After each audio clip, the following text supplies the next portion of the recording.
The salient discovery is that certain leaders specifically exhibit empathy and become more attuned to moods, literally affect their own brain chemistry and that of their followers. Indeed, researchers have found that the leader-follower dynamic is not a case of two or more independent brains reacting consciously or unconsciously to each other. Rather, the individual minds become, in a sense, fused into a single system. So people that are being managed with kindness, being managed with respect, there's a chemical reaction that actually takes place in people's minds that fuse them together and make good things happen. Now, of course, there are all kinds of incredible stories, and I was on the radio this morning listening to some great stories about bad bosses, and there's a list of them. And these days, because of the web, you really get some high-powered stuff going on. But there's a website called Glassdoor.com, and their main thing is to review anonymously, let employees share their salary information and various things. And they also did the 2008 list of the naughtiest and nicest bosses. The nicest boss of all, they said, was Arthur D. Levinson, chief of Genentech, who got a 93% approval rating. He leads the Silicon Valley biotech company with a decision-making structure that intrinsically forces authority downward to the lowest possible level, providing many opportunities to exercise and test one's judgment, a strategic planner at Genentech said. The worst chief executive of the year, according to their list, was Steve Odland of Office Depot. And according to Glassdoor.com's reviewers, he had an 80% disapproval rating. Fire Odland, wrote a department manager. The corporate office in Delray Beach, Florida is asleep at the wheel and frankly incompetent. So you know, those are the kinds of things that are moving all around the web. And also, you know, even to give you an idea of how things are happening, about 2 months ago, the New York Times in the style section did this. This is, for the radio listeners, a huge half-page smiling face, and the title is "Back by Popular Demand." Even the advertising world is saying, hey, you know, we've got to lighten up a little and be a little bit nicer, because people really are demanding this. Now, for the last few years after I retired from public television, as Jan said, I've been in the academic world, and I'm at a number of the finest business schools and universities in America. And one of the things that I have found, particularly at the business schools, is rather interesting. 3 or 4 years, as recently as 3 or 4 years ago, if you ask the question of these business students, and people that go into business, that get into the top business schools in America could get into anything. They're probably the hardest thing other than Juilliard to get into in the United States. You really have to be good. So you could have been in any profession. You go to business school. Most of these people have had straight A's and all kinds of life experience. They don't just go right from college to business school. There's usually work experience in between, and they multiply 8-digit numbers in their heads and all that kind of stuff. And if 3 years ago, that recently, if you ask them, what do you want from your life? What's your goal? They would say, our goal is to make money. That's what they say. Now, they didn't say their goal was to make money illegally or immorally. They just wanted to make money. And really, there's nothing wrong with that either, making money. That sounds pretty good to me. I wouldn't mind some of that stuff.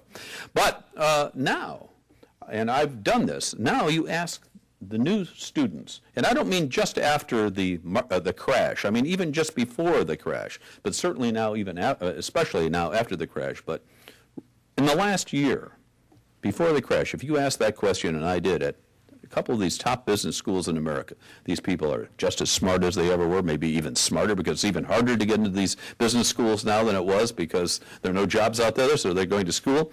And they're still multiplying 8-digit numbers in their heads and all that stuff. And you ask them, what do you want to do? At the Columbia Business School, a couple months ago, I asked that question. 90% said, I want to do good. And what is that?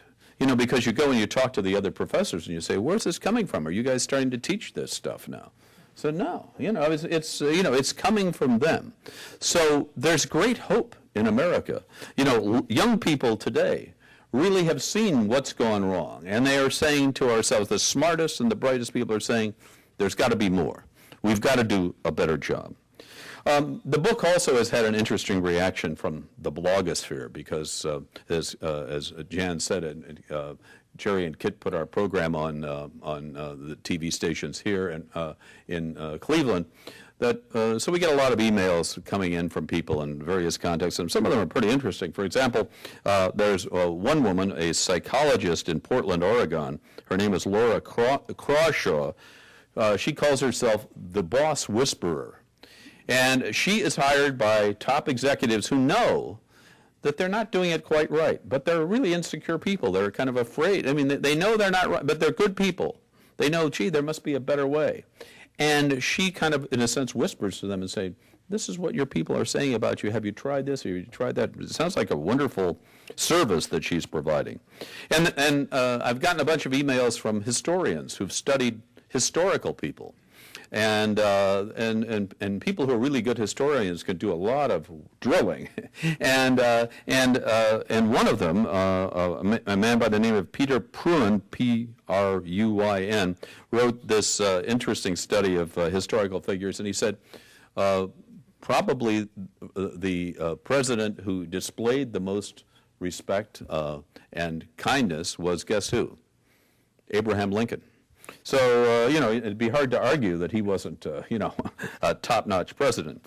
I'd already cited that more and more studies are coming out day by day that bully bosses are on the increase. And a Swedish study even showed for the medical people in the audience, and one of the things I know about Cleveland is either you're in the healthcare profession or you're a patient in this city. It's one or the other.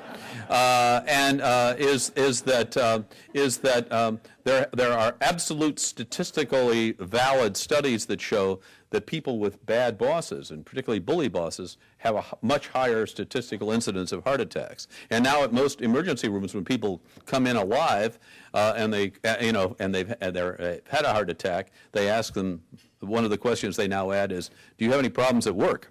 And which is pretty interesting.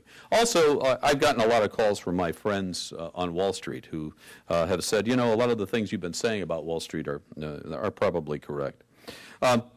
Two last things for the radio audience. One is some observations from experiences I had by studying polar explorers, one of my hobbies, along with Fred Griffith, also a Clevelander, as you all know.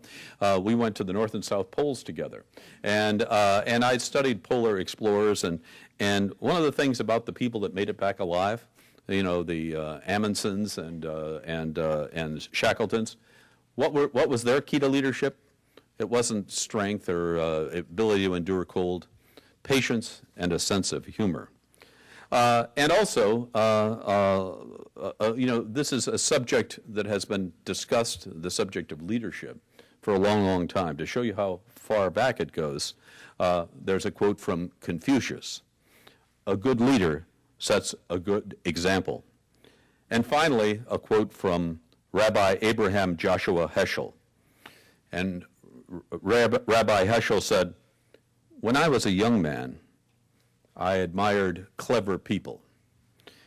Now that I'm old, I admire kind people." Thank you very much.